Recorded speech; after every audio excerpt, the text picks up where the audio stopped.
নমস্কার বন্ধুরা, আমি সোমা। আরও একটা নতুন ভিডিওতে তোমাদের সবাইকে স্বাগত। চলো দেখে নেওয়া যাক আমার আজকের এই রেসিপিটা। আজ আবারও একটা নতুন রেসিপি নিয়ে হাজির হয়ে গেলাম। আজ তোমাদের সাথে একটা পাস্তার রেসিপি শেয়ার করব। তবে আজকের পাস্তাটা তৈরি করব একদম ঘরোয়া উপকরণ দিয়ে। তাহলে আর দেরি না করে চলো দেখে নেওয়া যাক বাচ্চা থেকে বড় সকলের প্রিয় এই রেসিপি, পাস্তা রেসিপি। পাস্তা তৈরি করার জন্য প্রথমে আমাদের পাস্তাটা সেদ্ধ করে নিতে হবে। তাই একটা বড় পাত্রে অনেকটা পরিমাণে জল গরম বসিয়েছি। জলটা প্রায় ফুটে এসেছে। এই সময় এর মধ্যে দিয়ে দিলাম 2 চামচ সাদা তেল। তেলটা দিয়ে একবার ভালো করে নাড়াচাড়া করে নেব। পাস্তা সেদ্ধ করার সময় যদি এরকম একটু তেল দিয়ে নেওয়া যায় তাহলে কিন্তু পাস্তাগুলো সেদ্ধ করার পরেও বেশ সুন্দর ঝরঝরে থাকে, গায়ে গায়ে লেগে যায় না। এবার এর মধ্যে দিয়ে দিলাম 2 কাপ পাস্তা।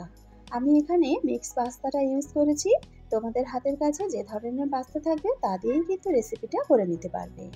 পাস্তাটা দিয়ে মিডিয়াম টু হাই ফ্লেমে 3-4 মিনিট ভালোভাবে সেদ্ধ করে নিলাম। একটা পাস্তা নিয়ে নিয়েছি। একটা স্পুন দিয়ে পাস্তাটাকে কেটে দেখলাম কত সুন্দরভাবে কেটে যাচ্ছে। মানে পাস্তা আমাদের সেদ্ধ হয়ে গেছে। এবার নামিয়ে জল ঝরিয়ে নেব। জল ঝরিয়ে পাস্তাগুলো একটা প্লেটের মধ্যে নিয়ে নিয়েছি। দেখো পাস্তাগুলো কিন্তু কত সুন্দর ঝরঝরে রয়েছে। একটা আরেকটার সঙ্গে কিন্তু গায়ে গায়ে একদম লেগে যায়নি। এবার একটা ফ্রাইং প্যান গরম করে নিয়েছি। তাতে দিয়ে দিলাম 3 থেকে 4 চা চামচ সাদা তেল। তেলটাকে হালকা গরম করে নিয়েছি। এর মধ্যে দিয়ে দিলাম রসুন কুচি। খুব বেশি হাই ফ্লেমে রসুন কুচি ভাজতে গেলে কিন্তু রসুন কুচিটা পুড়ে যেতে পারে। তাই হালকা তেলে রসুনটাকে একটু লালচে করে ভেজে নিয়ে দিয়ে দিলাম একটা পেঁয়াজ কুচি। পেঁয়াজটাও খুব বেশি লাল করে ভাজবো না, একটু নরম হয়ে কালারটা চেঞ্জ হয়ে যাওয়া পর্যন্ত ভেজে নেব। এবার এর মধ্যে দিয়ে দেব কিছু সবজি। প্রথমেই দিয়ে দিলাম একটু গাজর কুচি আর একটু মটরশুঁটি। গাজর কুচি আর মটরশুঁটিটাকে মিনিট খানেক মতন একটু নাড়াচাড়া করে ভেজে নেব। এরপর এর মধ্যে দিয়ে দিলাম একটু ব্রোকলি। ব্রোকলিটা দিয়েও খানিকক্ষণ একটু নাড়াচাড়া করে নিলাম। সবশেষে দিয়ে দেব হাফ কাপ মতন বাঁধাকপি কুচি। বাঁধাকপি সেদ্ধ হতে বেশি সময় লাগে না, তাই বাঁধাকপিটা সবার শেষে দিতে হবে। সমস্ত সবজিগুলোকে আরও মিনিট দিয়ে ভেজে নিলাম।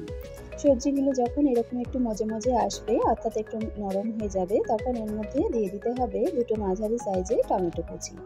আর টমেটো তাড়াতাড়ি যাতে নরম হয়ে যায় তাই স্বাদ মতো নুনটা এখানে দিয়ে দিলাম। টমেটো দিয়ে নুন দিয়ে খুব ভালো করে সবজির সাথে মিশিয়ে নিলাম। টমেটোটা একটু নরম হতে থাক, ততক্ষণ একটু নাড়াচাড়া করে নিতে হবে। দেখো টমেটো বেশ সুন্দরভাবে নরম হয়ে গেছে। এবার এর মধ্যে দিয়ে দিলাম 2 টেবিল চামচ টমেটো সস। আর দিয়ে দেব হাফ টেবিল চামচ ডার্ক সয়া সস। দিয়ে দিলাম হাফ চা চামচ গোলমরিচের গুঁড়ো আর 1 চা চামচ দিয়ে দিলাম রেডিমেড পাস্তা মশলা। এই পাস্তা মশলাটা কিন্তু যে কোনো গ্রসারি শপেই কিনতে পাওয়া যায়। সমস্ত কিছু দিয়ে খুব ভালো করে মিশিয়ে নিয়ে আরও মিনিট খানেক মতন একটু নাড়াচাড়া করে নিলাম। এবার এর মধ্যে সেদ্ধ করে রাখা পাস্তাটা দিয়ে দিলাম। পাস্তা দিয়ে মশলা আর সসের সাথে খুব ভালো করে মিশিয়ে নেব। দেখো পাস্তাগুলো কিন্তু এখনও বেশ ঝরঝরে রয়েছে। পাস্তাটাকে সমস্ত সসের সাথে ভালো করে মিশিয়ে নিয়েছি। দিয়ে আরও মিনিট খানেক হাই ফ্লেমে একটু রান্না করে নেব। নামানোর আগে ওপর থেকে দিয়ে দিলাম একটু ধনেপাতা কুচি। ধনেপাতাটা দিয়ে হালকা হাতে মিশিয়ে নিলাম। আমাদের পাস্তা কিন্তু একদম রেডি, নামিয়ে নেব। তাহলে দেখলে তো কত সহজ এই পাস্তার রেসিপিটা, আর উপকরণগুলো কিন্তু একদমই ঘরোয়া। আশা করি আমার আজকের এই রেসিপিটা তোমাদের ভালো লেগেছে। যদি রেসিপিটা ভালো লেগে থাকে তাহলে অবশ্যই কিন্তু রেসিপিটা একবার বাড়িতে ট্রাই করো। আর বাড়িতে ট্রাই করলে খেতে কেমন হয় কমেন্টস করে আমাকে জানাতে কিন্তু ভুলো না।